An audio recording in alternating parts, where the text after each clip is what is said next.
बिस्मिल्लाहिर्रहमानिर्रहीम। मेरे प्यारे दोस्तों, आप सबको प्यारा सा सलाम। उम्मीद करती हूँ कि आप सब खैरियत से होंगे। आज की इस वीडियो में हम बात करने वाले हैं दो मछुआरे भाई का एक अनमोल वाक़या। बनी इसराइल में दो भाई थे, जिनमें एक मुस्लिम था और एक काफिर। दोनों भाई मछुआरे थे। काफिर भाई बुत की पूजा करता था और जब मछली पकड़ने के लिए पानी में जाल डालता था तो उसकी पूरी जाल भर जाती थी और जाल खींचना मुश्किल हो जाता। और दूसरा भाई जो कि मुस्लिम था, उसके जाल में सिर्फ एक या दो मछली ही आती। वो उस मछली को लेकर अल्लाह का शुक्र अदा करता। एक बार उस मुस्लिम मछुआरे की बीवी अपने छत पर गई तो उसकी नज़र काफिर मछुआरे की बीवी पर गई तो अच्छे कपड़े पहने और अच्छे जेवर पहने हुई थी। ये देखकर उस मुस्लिम मछुआरे की बीवी के दिल में लालच पैदा हो गया और वो बोली कि काश मेरे पास भी इतनी दौलत होती। ये सुनकर काफिर की बीवी बोली कि तू अपने शौहर को राज़ी कर ले कि वो भी मेरे शहर के माबूद की इबादत करे ताकि तू भी मेरी तरह दौलतमंद हो जाए। ये सुनकर मुसलमान की बीवी कुछ गमज़दा होकर नीचे आई।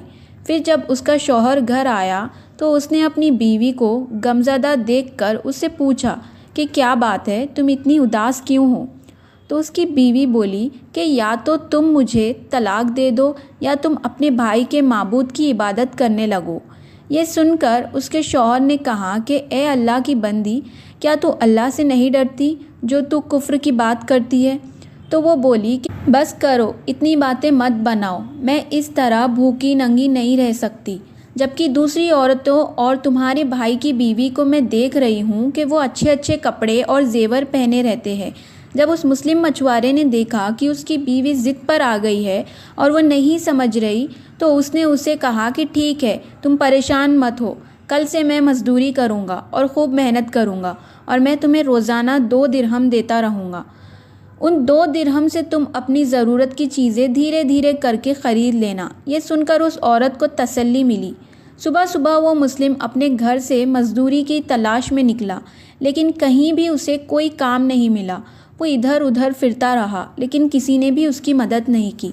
आखिरकार वो मायूस होकर एक तालाब के पास जाकर बैठ गया। फिर शाम होने तक वो अल्लाह की इबादत करता रहा और जब वो घर आया तो उसकी बीवी ने कहा कि तुम आज इतनी देर तक कहाँ थे? तो वो कहने लगा कि मैं बादशाह की खिदमत में था। बादशाह ने मुझसे इस दिन काम करने की शर्त रखी है। ये सुनकर उसकी बीवी बोली कि वो बादशाह तुमको क्या देगा?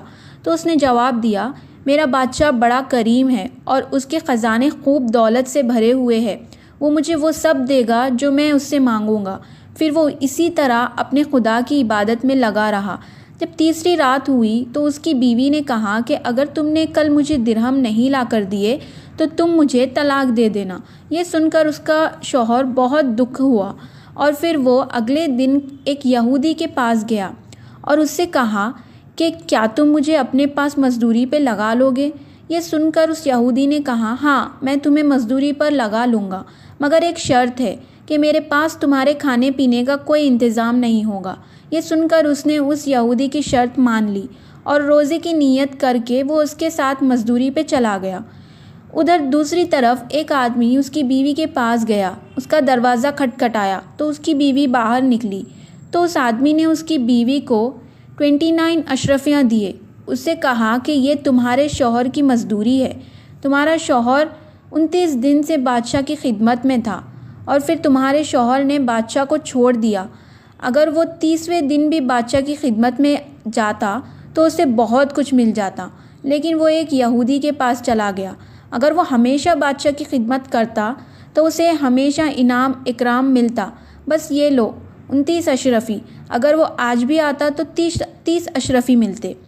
फिर वो औरत उनमें से एक अशरफी लेकर बाज़ार गई और एक सुनार को वो अशरफी दिखाया तो उस सुनार उस अशरफी के बदले 1000 दिरहम दे दिया।